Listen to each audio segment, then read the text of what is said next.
I know you never do. We are recording. Hi, I'm Amy McConnell, and this is Alexanne Stone. And we met through a connection named Janet, who's a light giver, who is also part of the summit. Great lady. She's from New York, so much energy. And just when she entertains them, it's magical. And that's where we met. And I was very intrigued by the work that Alexanne did, NLP work. And to me, I think that it's so important because I know it's helped a lot of people with stress, a lot of people with a lot of stress and a lot of anxiety and ADHD. So tell me a little bit how you got into this line of work. I'd be delighted to, and thank you for inviting me here, Amy. I really You're very welcome. it.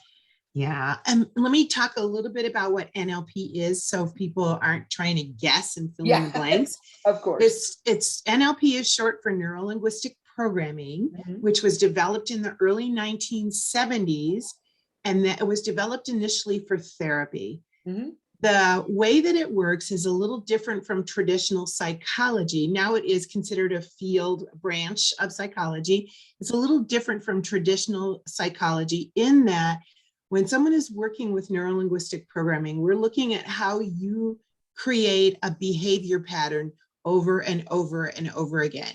You asked how I got into it, and I got into it after a very abusive childhood, and then I married into a very abusive marriage and was literally a hot mess. I went to therapy, and therapy wasn't quite giving me the results I wanted. Then I went to a hypnotherapist, and that wasn't giving me the results I wanted. The hypnotherapist suggested I check out NLP. I signed up for a 3-hour session, and at the end of that 3-hour session, my life shifted. It was almost overnight. I know. I went back the next day and I did another 3-hour session. And then at the end of that, I said, I have no idea what this is, but I want to know more. I enrolled in a practitioner certification class and just loved the personal transformation that was taking place in addition to learning all these tools. At the end of that class, the trainer said, well, you could become a trainer and ever the type A. I said, well, how long does that take? And he said, 5 years. And I went, oh yeah, no. So I did it in 2. And I've been working with neuro-linguistic programming and body language, people's body language, both verbal and nonverbal language for the past 30 years. It helped me so much because as a result of that, a very abusive childhood and that abusive marriage, I fought those demons that come with that survival, the fear, the lack of ability to attention, the OCD, all the survival things that come from that level of abuse from early childhood and beyond. And this has helped me tremendously. And the part that I love the most is the ability to give back to other people, to be able to help another human being understand that this is simply what happened and that you don't have to hold on to the story. So one of the blessings about doing NLP is we don't have to listen to the story over and over again. You mean the one that plays in your mind about, yes, of course. Right. We're looking at how do you start the same behavior over and over again, day after day after day. And it's very different from something traditional. So now, like my tape. Yeah. Can I just share what my tape was? Yes, I would love to. I hate my mother. I hated my mother. She was so abusive. And by age 5, we were on survival mode. We didn't know where it was going to come from, what was going to happen next, nothing. Of course. So every day when I got into NLP, they would say, well, how long does it take you to start the I Hate My Mother tape? And I was astonished at the discovery that it was a tape. Sometimes I would roll out of bed and I would hate my mother upon immediately waking up, and I would hate her all day long. The tape would just go on all day long. Sometimes I'd get an hour's reprieve before I remembered to start the tape. Sometimes I would make it all the way to half a day, and then I'd remember to start the tape. And the part that's really important is starting the tape. That's a behavior. How old were you when you would started this tape? Gosh, I was in my 30s.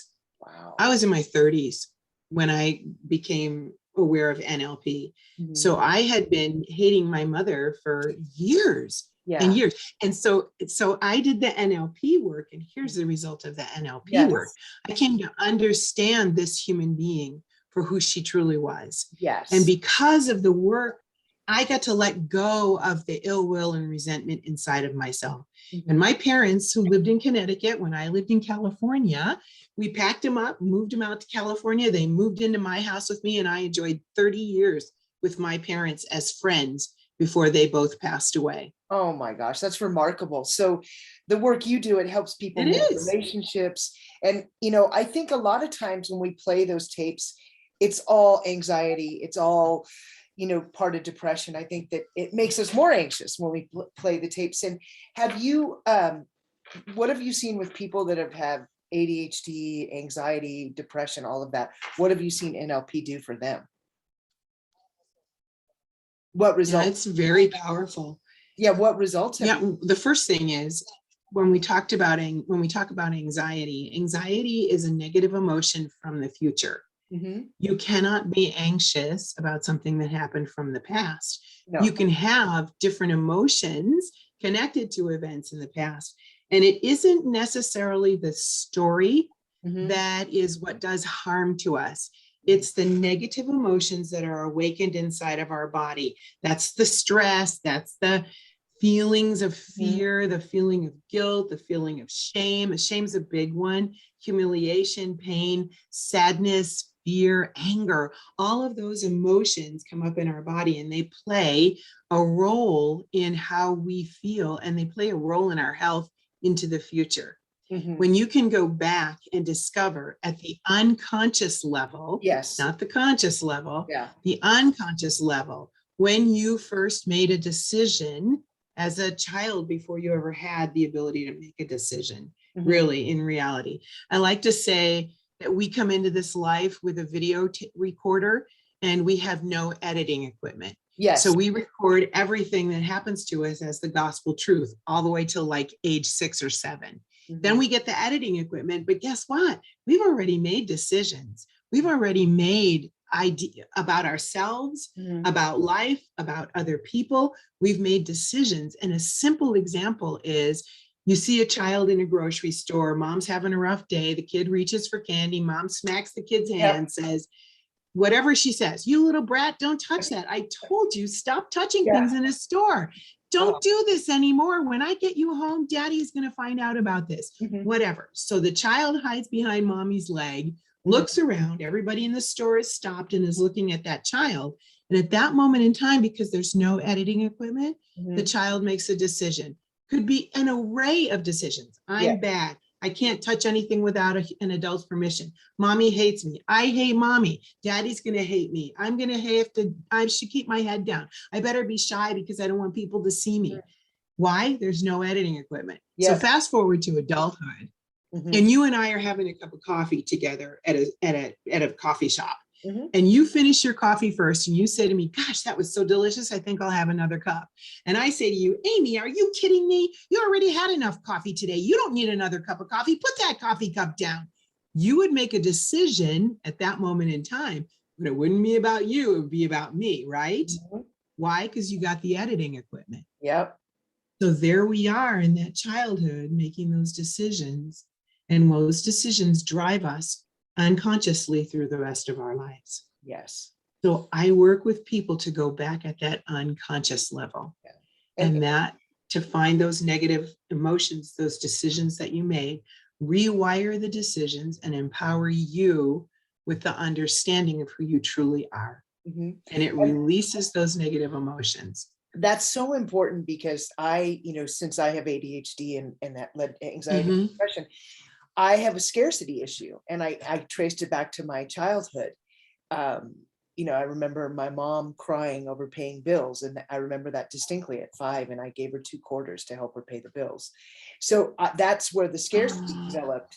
And, then when you have that, you carry that throughout life, and having ADHD, you repeat that story. Your editing equipment is on overdrive all the time, and you've got all this energy, and you really feel misunderstood. You feel like you're going in a lot of different directions. And what has really helped me is really working with people like you, but my biggest breakthrough was when I discovered Bikram yoga, and I felt calm, and I started meditating, and I fell in love with it. So I started teaching yoga to adults and people with special needs, or special abilities, I should say. But that's where I found my calm. And if I don't do my morning routine, my meditation, my mind goes crazy. But I really have a lot of respect for NLP, because I know it's really helped a lot of people with depression and anxiety and ADHD. And I think that the work you do is so important, because I don't think we fully understand until we really look at, where are these thoughts coming from? Why are we behaving like this? What's going on in our head? And when we start to get to pay attention to that, doors open up. And I think that's what you can really help people with, is getting through all that, right? Yeah, what you're saying is so important, because I've actually worked with people who are experiencing stress, ADHD, and they're not even aware that they have an inner voice yet. When you say, if you don't meditate, your mind goes crazy, because it has so much to say about you, what you're doing, life, etc. And its job is to make meaning for everything, so it never stops. Those quieting ways, there are so many paths to quietness. There are so many paths to understanding mindfulness, understanding that when you keep it busy in a job, it's happy. When you stop keeping it busy, it's got so much to say about you, life, and others, that it doesn't stop. So that pathway, and this is so great that this summit is about presenting so many different pathways that people can find out what resonates with them to do the work that they want to do, that they choose to do, that can shift their lives. Yeah, finding out. I mean, I've worked with people who had no clue that there's even an inner voice. And I have to laugh, because I have an inner committee. They sit around a table. They have all different accents. They come from all different countries. They argue with each other. And then they'll pick a spokesperson, and the spokesperson will yell something in my head. And then someone over here will be yelling something at the spokesperson. I'm like, when they say, you hear voices, I'm like, are you kidding? Well, one of the books that I'm reading is called Soundtracks. And it's the surprising solution to overthinking. And when you say that, it will crack you up. And then another one that was recommended to me was Love Yourself Like There's No Tomorrow. And that's looking in the mirror and saying, oh, that's nice. That's rechanneling. But what you're doing for people is so important, because I think when you identify what's causing your craziness, or your lack of focus, or your, waking up in the morning and saying, I'm anxious. And what I do in the morning, and I learned this from the oldest yoga teacher, is I get out of bed, I put my feet on the floor, and I say, today is going to be an awesome day. And how am I going to make a difference in other people's lives? And I think that if we can do that, we can overcome a lot of our own talking is helping others. That's why I have had a blast doing this summit, because I've met so many wonderful people like you, and so many people that are passionate about their work, as passionate as I am. And I actually teach in schools, and I get the kids to meditate, but we do something, we start talking about gratitude. And now I get a call every morning, meditation, Amy, can you work today? No, I'm busy. But Alexanne, I know that, you run a very good practice, and I know that I would love people to reach out for you for a consultation, a free consultation. And because I think that what you do is really powerful, very powerful. And I have a lot of respect for what you're doing. I think that we need NLP, and when people start to understand what's really going on, they function at such a better level, Yeah, it's really powerful. And one of the things I really enjoy is working with people at such a deep level. I work with people at this life, in this lifetime, in the womb, and before, in past ancestral memories passed down through the genes, or past life memories. I've had people work in birth, at the moment of conception. So it's really interesting when we think about when we made a decision. So one of the negative emotions we work on first is anger. Yes. And I'll say, when's the very first time you experienced anger? And people will say to me, oh, I remember it was age 4. And I'll just start laughing. I'm like, wow, you must be an amazing child, because you skipped the terrible 2s. Oh gosh, not being able to communicate. And if I remember correctly, you came down that birth canal and out screaming for your life. Yeah. So we the unconscious level, working at the unconscious level makes so much difference because your mind has stored everything and it's waiting to be able to work at a level much, much deeper than just, hey, what do you remember when you had anger at age 7 or 11 or whatever? And it does work on all of those ages if there are events there. We go back to the very first event. And your unconscious mind knows when that is, and people get really surprised because some people are like, I don't believe in past lives. And then the next thing you know, they're having a past life memory. It doesn't matter what the mind presents at the unconscious level. What matters is that you can rewire decisions, opinions, beliefs that you made at that very, very early level. And the thing that's so incredible is you just never know where it's going to come from. I was working with my stepdaughter who was 7 years old, and we were working on a particular issue. And when we said, you know, what age did this particular issue, how old were you when this first happened? And she said 17. What? 7. Yeah, that's what I said. I went, okay, put the hat, strap yourself in, Mom, because this is going to be really interesting. And I said, was it a past life or an ancestral memory? And she said it was a past life. Wow. And I said, how many lifetimes ago? And she said 2. And I went, this child is 7. She hasn't been exposed to this in this way. How does she know this? She did a clearing on a past life memory 2 lifetimes ago, and it shifted her life at age 7. That's amazing. I mean, it is amazing. It you know, the helping hand is at the end of your sleeve is what my dad used to say. And it's so simple yet so complicated, right? Yeah. I mean, but we as humans, we like to complicate things. And I think it's because we're afraid to just take the plunge, you know, and just say, I'm just going to dive into this and find out what's the cause of this, what's going on. And a lot of times we want to self-diagnose and do all this other stuff. And I think we just need to let it go. I mean, all of my friends are like, you have ADHD, you should be on medication. I have tried medication. I do find if I exercise, meditate, and I keep a very organized house, I'm a lot better off. And if I think, a lot of times we don't think before we say things, but I think that your work can help people because they're understanding why things are like that. And I think that, and I've been through it. You know, someone asked me yesterday about OCD, you know, obsessive compulsive disorder, and how does NLP work with OCD? And I remember working with my own because it is one of the survival modes that come out of abuse. And so I don't have any stress or anxiety around that anymore. And there are some OCD patterns that I kind of like. So I decided to keep them. Yeah. And but they support me. But we do adapt survival. And I think sometimes some of our survival modes, they don't benefit us if we don't understand we're doing that in survival. Right. Exactly. So I'm doing it from, this is a choice and I kind of like this pattern. The other part about it is too, when we release those negative emotions and rewire the decisions that we made in those early, either past life, ancestors, whatever it is that we choose, that goes forward. And instead of dragging the past into the future with you, you can create the future differently. So I know I'm a public speaker, so I get the opportunity to watch one decision, especially that I always crack up about.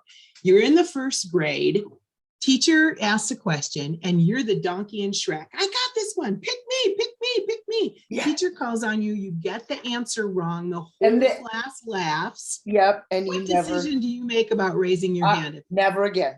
Never again. So here we are, fast forward to me. I'm in front of a group of 300 people and I'm presenting. And I say, okay, show of hands. How many of you blah, blah, blah? And this is what I see. Why? Because every single person was in the first grade. Yes. And we all made the same decision. I never raise my hand again. And so what happens, and another example is, have you ever had your heart broken? Oh, yeah. What are you looking for the next time around? Perfection. Exactly. As soon as that first red flag shows up, that person is out. you're out. I know what that is. You're out. We're not basing a decision on a person that we're meeting with on that person at that moment in time. We're basing the decision on a decision that we made and are dragging into our future. Can you imagine if you could go out into your future without those negative decisions from the past? Yes. Without those limiting beliefs, and that you are now in this experience and you have the tools, the empowerment, the ability to create what you want in that experience in the future, instead of dragging that past. And when that voice comes in and says, "Ooh," you're like, thank you for sharing. That was there. I'm here now. And this is a new, fresh experience in life. It takes, you really have to concentrate on it. And it's a few times saying, no, get out of here, voice, go away, go take a nap, and a lot of times I'll just share my thing is I hear that you have ADHD. Oh, you won't, I've had people, you won't do this. Oh, that happened last time and this, and it's like, get rid of that. So what would the last words of advice for people who are struggling with ADHD, anxiety, and depression, what would you recommend that they do? Yeah, I recommend that they look for help. Yeah. That they find which one resonates for them. So kudos to you if you're at this summit. Find what resonates for you, reach out, get the help. Because you are a unique individual. There has never been anyone like you since the very beginning of time. Since the Big Bang and all the stardust and everything, there will never be another you again. And there's something that you have to gift in our world. So get rid of the demons. They're never gone. Find the tools that resonate with you. And then just give back. Give to the people who really can use your help and hear your story in this life. Yeah. And I love helping people with that. And it took me a long time to really just be honest with people. I have ADHD. I suffer from anxiety and depression, and COVID, it was just on steroids. But it took me a long time to accept myself, that this is a superpower. And I emerged as a powerful, confident, authentic leader. But I kept beating myself like, that's this. And you know what? We're all given a superpower. We're all given an obstacle. It's just how we choose to deal with it. And I was living in my story. I lost 9 relatives in a matter of 5 years. And I lost my brothers. My brother that was the hardest one. I for 2 years, I was the ADHD and the anxiety, and I was all over the place making bad decisions because, I didn't stop. I wasn't honest with myself. I didn't stop to grieve. And then once I did, I started, a lot of things came up, but it felt really good. And I don't want to live in my story because I was kind of a downer. I probably would, I would tell people my story that didn't really know me, and they're like, okay, here comes Debbie Downer. Yeah, got it. So you really want to get out of that story and realize whatever you're struggling with, it's a gift. Because everybody has an obstacle that they have to deal with. And that's why life is so great, because once we learn how to deal with that and tackle that, whether it be through NLP, whether it be through, heavy therapy, whether it be through, some people like medication for ADHD. It does work. It just caused me more anxiety. And I say if medication works for you, all for it. Whatever you choose to help you, as long as you are exploring those options, that's awesome. Because once you do, and you start, it's really weird. You start seeing, well, why am I emerging as this way? Whoa, it's incredible. So and this work that you're doing, getting the choices out for people so that they can understand there's something for them there. This is really important. And so thank you for doing this, Amy. I thank you for I love your presence. I love your story. I've had so much fun interviewing people. I've had a blast. So, and I'm so excited that I'm bringing this. If I can change 3 people's lives through this, I've done my job. I mean, I always tell teachers when I train them to teach yoga, don't go in and try to be perfect. It's progress, not perfection. If you help one kid out of your class, you've done your job. because Yeah. it's gonna be a ripple effect. So, Right. and I'm actually developing a course for teachers to teach meditation in schools How wonderful. yeah. But Yeah. I know people can people can reach out to you for a consultation. They sure can And on my website, which is alexannestone.com. yeah, we've got all that. All the promotional Right. stuff you're gonna be very impressed. So, Mm. is there anything else you would like to add? No, I think this is it. Thank you so much. This was wonderful. Thank you. And I want to thank the audience for tuning in. And again, you can reach out to Alexanne, and she's awesome. And I appreciate you being on the show, and I appreciate all the viewers watching. And if anybody has any questions, put the comment below. Do what, we're there for you. Okay. So have an Definitely. awesome day, everybody. Thank you for tuning in and enjoy.